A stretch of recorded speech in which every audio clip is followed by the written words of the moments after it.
और मैं जातिगत बातों पर, मैं जातियों में नहीं बंधना चाहता। मैं सनातन कार्य के लिए कार्य कर रहा हूं। मैं सभी सनातनियों को जोड़ना चाहता हूं। रही बात चोटी काटने की, गलत है। किसी के भी साथ दुर्व्यवहार नहीं करना चाहिए। कोई भी किसी भी प्रकार का दुर्व्यवहार करता है वो ठीक नहीं। हम तो इसका प्रचार करते हैं, तिलक रखो और चोटी रखो, कलावा बांधो, कंठी पहनो, इसका हम प्रचार करते हैं।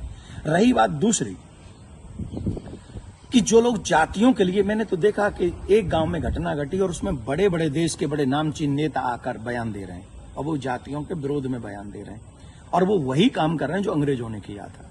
मैं ये जानना चाहूंगा, अभी आप लोगों ने भी सुना होगा, मथुरा में एक कांड हुआ था। एक टेम्पो वाला पकड़ा गया था और उसने 23 लड़कियों के साथ दुर्व्यवहार किया था। उनकी वीडियो, उनकी पिक्चर्स और उनके सब हैं और वो हट जाति के थे।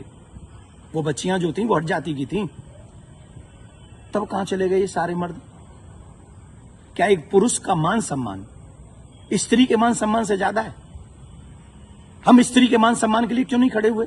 इसका मतलब ये नहीं मैं कह रहा हूं कि पुरुष का अपमान हो जाए तो हो जाए। अपमान किसी का नहीं होना चाहिए। जब लोग मूत्र जिहाद करते हैं, लब जिहाद करते हैं, थूक जिहाद करते हैं, तो वो जब थूकते हैं ना भोजन में, तो इसलिए नहीं थूकते कि ब्राह्मण पंडित जी जय लेंगे।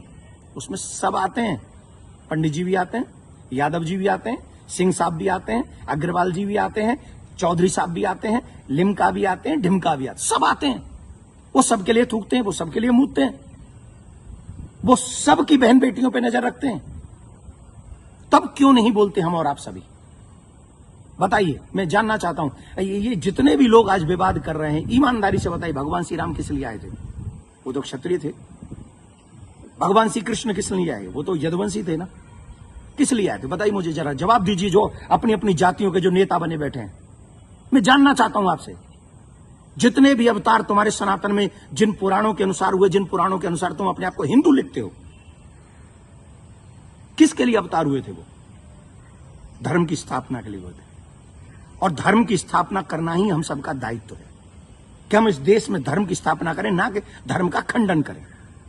हम सबको चाहिए कि एक साथ रहकर अपने धर्म का सम्मान करें, अपने धर्म को बढ़ाएं, अपने देश को बचाएं। ये हम लोगों की ड्यूटी होनी चाहिए। और जितने भी यदुवंशी सुन रहे हैं ना, my dear listen to me, निश्चित तौर पे मेरा जन्म जो है ब्राह्मण कुल में हुआ है, लेकिन आपको एक और बात बता दूं, यदुवंशी मेरे हैं सब।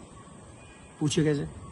भगवान श्री कृष्ण का नामकरण जिन ऋषि ने किया था, गर्गः पुरोहितो राजन यदु नाम सुमहातप, मैं गर्गाचार्य जी का वंशज हूं। क्या मैं आपका बुरा चाहूंगा? क्या मैं जाटवों का बुरा चाहूंगा? मैं चौधरियों का बुरा चाहूंगा? मैं बनियाओं का बुरा चाहूंगा? किसी का बुरा नहीं चाहता। मैं आप सबका भला चाहता हूं और इस देश का भला चाहता हूं। अगर आपको ईमानदारी से अपने इष्ट में निष्ठा है, राम में, कृष्ण में, परशुराम में, हनुमान में, देवी में, देवता में, तो आप शास्त्रों के बताए हुए मार्ग पर चलिए और धर्म का पालन कीजिए और उन विधर्मियों से लड़ने के लिए तैयार हो जाइए जो हमारे देश में जाति का जहर घोलकर, कई बड़े बड़े नेता हैं, जाति के नाम पे कूद पड़े। बस चुनाव की सभाओं में बोल रहे हैं, चुनाव की एक कथा, अरे तुम्हारा इस नाम पे वोट लोगे? लेकिन महाराज जी, सवाल ये आ रहा है कि ब्राह्मणों के अलावा और कोई समाज का व्यक्ति कथा कर सकता है कि नहीं कर सकता? क्यों नहीं कर सकता भाई? कथा प्रवचन कहीं भी करे। हम अपने बच्चों को कहानियां सुनाते, कथा सुनाते हैं, क्या बुराई है? हर एक जाति के व्यक्ति, मम्मी पापा, दादी दादा, नानी नाना तो अपनी ही जाति के होंगे ना। कहानी सुनाए, कथा सुनाए, कोई बुराई नहीं है। लेकिन व्यासपीठ पर बैठ के सप्ताह करना, देखिए उसकी विधा, हम शास्त्रों की बात करेंगे। यहां मैं अपनी बात नहीं करूंगा। मैं ब्राह्मण कुल में मेरा जन्म हुआ है, लेकिन कितने ऐसे कार्य हैं जो मैं खुद नहीं करता। जैसे यज्ञ कराना मैं नहीं करता, क्योंकि उसमें मेरी नॉलेज नहीं है। वो विवाह कराना वो मैं कार्य नहीं करता। अंतिम संस्कार में भी जो 16 संस्कारों में से एक है, मैं वो नहीं करता। जो चीज मेरे हाथ में नहीं है वो मैं नहीं कर सकता, और जो मेरे हाथ में है वो मैं कर सकता हूं। जब हम भागवत करते हैं, एक अनुष्ठान करते हैं, अनुष्ठान को अनुष्ठान रहने दीजिए। सत्संग, प्रवचन, रामायण इत्यादि हम सब करें, कौन रोकने वाला है? और कितने ऐसे लोग हैं जो ब्राह्मण नहीं, वो भी कथा कर रहे हैं। हमारे यहाँ तो मुस्लिम भी राम कथा करके गए हैं और हमने उनको स्वीकार किया। रसखान को हमने स्वीकार किया है।